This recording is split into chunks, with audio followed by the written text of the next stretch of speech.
Nixon took office, he insisted that the White House construct a one-lane bowling... Hey everybody, welcome to Britpop Shacks from BP1 and BP2. All right out there. All right, indeed. The US is getting a new president. Yes, really? Imminently, or just had a new president. Mr. President Trump is going to be in place from Monday, and things happen when there's a changeover of president. Certainly in the White House. So we're going to find out what actually happens inside the White House. Right. When there's a change. Okay, changeover day. Like Airbnb, innit? Fresh sheets. Fresh sheets. Yeah. Replace the soap in the toilet. All right. Yeah, interesting, mate, because you don't really sort of think about it, do you? But I guess, do they get a list of the things that they want in the Oval Office? Or, because I remember last time he had sort of some artifacts and things like that he felt were sort of reminiscent to him.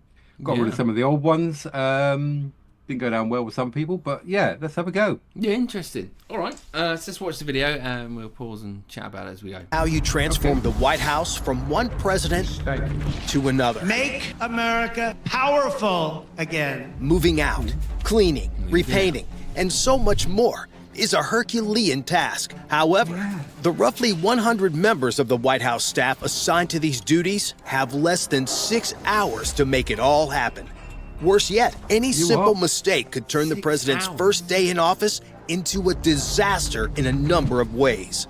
Packing up the White House is much more complicated than renting a U-Haul and a trailer, putting all your junk in it, and slapping the ratchet straps with a "that's not going anywhere." For you see, the White House is a massive historic mansion with 6 floors and 20,000 square feet of living space within an area known as the executive residence. Starting from the bottom, there are 2 stories to the basement. The lowest one houses machinery and support systems for the White House, while the first floor of the basement hosts the kitchen, tons of storage, and other ancillary service equipment. While the executive residence is actually 6 floors, including 2 basements, an attic, and a public ground floor, the first and second floors are where the actual living quarters are. The first family normally occupies the first floor, while the second floor houses mainly guest suites and other living spaces. All told, the 20,000 square feet of the executive residence has dozens of rooms, including approximately 20 bedrooms and 35 bathrooms, among other office and personal spaces that must be packed up, cleaned out, and moved in with new stuff in less than 6 hours.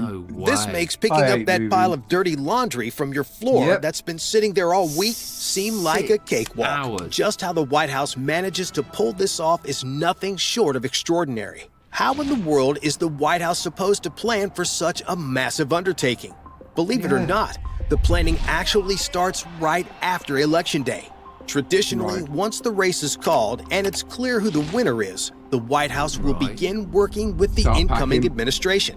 The person in charge of this process is the White House Chief Usher. The White House Chief Usher oversees roughly 100 butlers, maids, chefs, housekeepers, engineers, and other staff serving the first family at the executive residence. After the election, the chief usher will send questionnaires to the incoming president's transition team, which will want to know everything from what kind of foods the president likes to what kind of toothpaste he uses. Additionally, the chief usher will work hand in hand with the incoming first lady to begin decorating her new home. Because the White House is like a living museum, it has accumulated several hundred years' worth of artifacts, furniture, artwork, and other presidential memorabilia. Though some of these priceless artifacts are on site at the White House, most of the collection is housed in a large storage facility in Maryland. It is customary for the First Lady to pick whatever pieces she desires from the collection to help decorate and furnish the White House. Due to the historic... IKEA, yeah. Oh, this is far too old. Unbelievable. I mean, obviously it starts off very early, so it's just a matter of do you remember that program? Was it do your whole house in 60 minutes? What was that called? Oh yeah, 60-minute makeover or something like that. 60-minute makeover, because they know where everything's outside ready and it's a matter of just getting it out and swapping it over. But yeah, it's really interesting. Like you say, I'll have it like last time. Is the paint still wet? Oh, we've got that in storage just in case. Yeah, I think there was didn't he have a different desk? I think Mr. Trump last time. I think there was a historical desk, and I think he had that changed out or whatever. But yeah, just flick through the catalogue, sir, see what you fancy, and we'll get it sent up. Yeah, Alrighty? exactly. Significance of some of these artifacts. Some will remain on permanent display at the White House. The Lincoln bedroom is one such part of the executive residence that looks just as it did when President Lincoln passed away from an assassin's bullet in 1865, including the bed where he actually spent his final moments. However, many of the furnishings include specially commissioned art, furniture, and gifts given to previous administrations. If the president wanted to, he could sit in George Washington's chair, or the First Lady could hang a lamp that was gifted by the brother of Napoleon Bonaparte. First families can also choose to decorate the White House for political reasons. A recent example is one of the choices President Biden made when he picked a bust of civil rights leader Cesar Chavez to adorn the Oval Office. He specifically chose this bust since Chavez was a key figure of the Hispanic population. Biden said he wanted to be reminded of his leadership and example each day when he went to work. In addition to helping to pick out some of these historic furnishings, the new president and first lady also make it known their desires for any interior remodeling. Whether new rugs, carpets, paint, or whatever the case may be, the chief usher ensures the first family's requests are documented and coordinated. That was a bad picture of someone painting something. Yeah, that was stock. That was stock footage. That was definitely stock. Was not footage of the White House. I would not be happy if that was really. Well before Inauguration Day. However, some of these requests are certainly a tall order to fill. Right. For example, after President Truman took office, he directed the staff to construct a balcony on the south portico of the White House that has since become a symbolic fixture of the building. Before President Nixon took office, he insisted that the White House construct a one-lane bowling alley in the basement. However, Nixon was not the only one who wanted to bring his personal touches. Because of President Teddy Roosevelt's love of the outdoors and hunting, he insisted that he be allowed to display his collection of taxidermied animals. While many raised their eyebrows, they couldn't tell the president no. And during his administration, the White House was transformed into a sort of museum of curiosities. Of course, these are just a few examples of some of the major changes that a president and first lady have made. But there are limitations on what can be approved. When Hillary Clinton wanted to decorate the White House with more contemporary modern art, she faced a massive backlash from the White House Historical Association, and she backed down. When President Reagan requested an outdoor pool be built on the South Lawn, the Secret Service turned him down because of the security implications. I get that. Totally get that. I mean, if you're going to have a pool, have it indoor. Bulletproof glass. Well, don't want to see your president, belly flopping into the pool out there, Shouldn't you have something better to do? Exactly, yeah. Every time you go out there, there'll be political uproar that you're spending your time doing laps. How dare you have a life? Yeah. Isn't that also the lawn where they land the helicopter? But I don't know, probably is. Yeah, I think it probably is. But for those lavish, crazy, or extraordinary requests that are approved, there is a catch. No changes can be made until the sitting president actually leaves the White House that morning for Inauguration Day, around 10 to 11 a.m. This means that despite the several months of preparation and planning, the team only has about 5 to 6 hours to pull everything off once the exiting first family leaves for the swearing in of the new president. On Inauguration Day, the White House staff rise as early as 4 in the morning to get a head start on any of the massive remodeling projects mentioned previously that are going to take more than just a few hours to complete.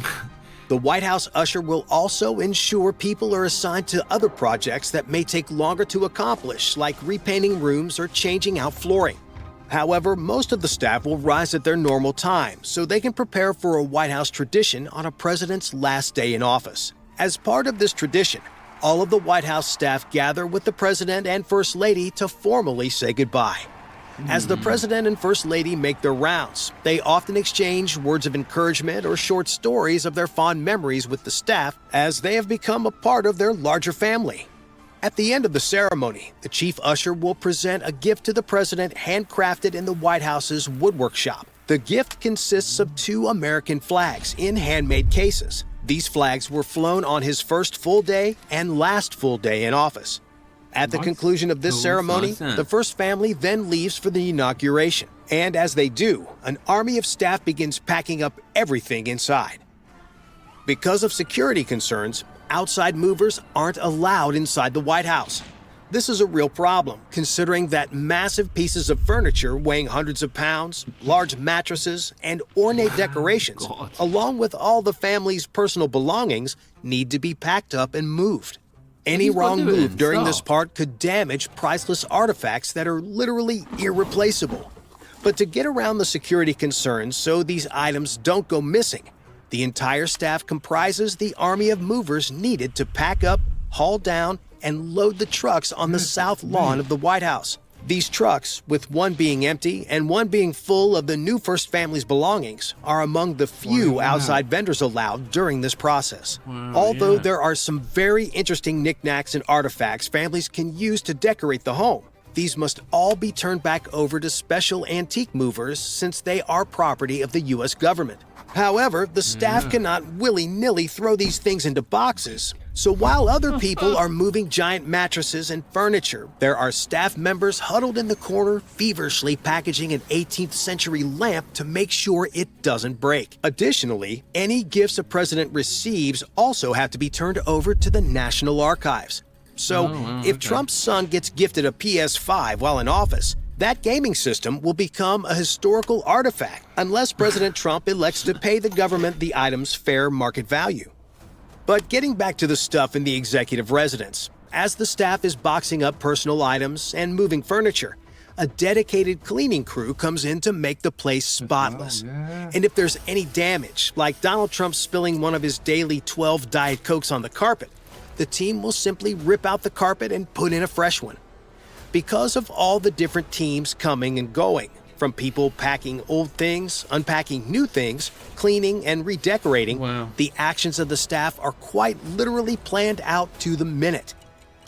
And as the clock continues to run out, the staff are on a strict timetable to ensure the rest of the Inauguration Day's activities go off without a hitch.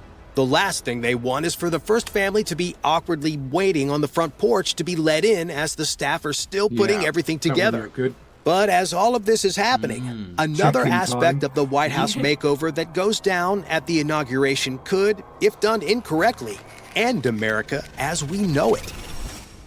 Whenever you see the president traveling out and about, you often see a sharply dressed military officer close behind, holding a big black briefcase. And I know you're all wondering what all is in it. And no, it's not a meme generation machine Trump uses for his best buddy Elon. Instead, it's actually the key to America's nuclear arsenal. Known as the nuclear football, this briefcase actually holds a robust communication suite as well as the verification codes the president needs to verify his identity if he ever decides to use nuclear weapons. Because a potential nuclear attack could come at any time, the nuclear football goes anywhere the president goes, including on Inauguration Day. But how exactly are the keys to America's deadliest weapons turned over on that momentous day? As soon as the clock strikes noon, the military officer currently holding the football will merely place it in the hands of the new officer appointed to carry it by the new president. Although the two officers will hide this act discreetly behind one of the pillars behind the president as he is speaking, this symbolic gesture plays a critical role that, if done at the wrong time, could leave America unable to defend itself from a nuclear attack on this day. However, for the White House, handing over the nuclear football is arguably the least difficult task of the day. Back at the executive residence, the staff is still hurriedly working to make sure all the renovations are complete and the new first family's things are moved in before the 5 o'clock deadline after the inauguration parade. Once all the heavy lifting, including moving furniture and priceless artwork, cleaning, and any renovations or repairs are done, the task now comes down to turning the White House into a home for the new first family. Remember that questionnaire the White House chief usher sends the new family? This is now when this comes into play. Throughout the White House, the staff is busy personalizing everything. For example, Obama wanted a new showerhead installed in his bathroom and a Nice. swing set for his kids to play on. The staff ensures every desire is met, regardless of what the president and his family ask for, whether it be their favorite shampoo, towels, bed sheets, foods, or whatever else they want. As the staff be nice, continue wouldn't to it? finish their preparations, the new president and his family return to the White House to begin the inaugural dinner, followed by the inaugural ball.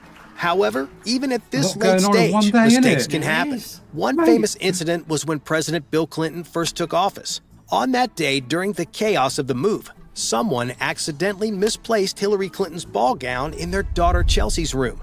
Well, after 15 minutes of panic, the staff found the dress and ensured that Hillary would bet that not didn't need go to go down out well. in her birthday suit for the ball. Yeah. Thankfully, She doesn't look mistakes the like type this to are sort of few take and that far easy. between, thanks to No. the staff's dedication, speed, Where's my dress? My dress is not there. and desire to serve the president regardless of political party. That is why whenever a new president enters the White House for the first time after his inauguration, when Chief Usher says, "Welcome home, Mr. President," they truly mean it. Bye for now. Very, very impressive. And I mean, what a feat to sort of do such a thing in, less than 5 hours.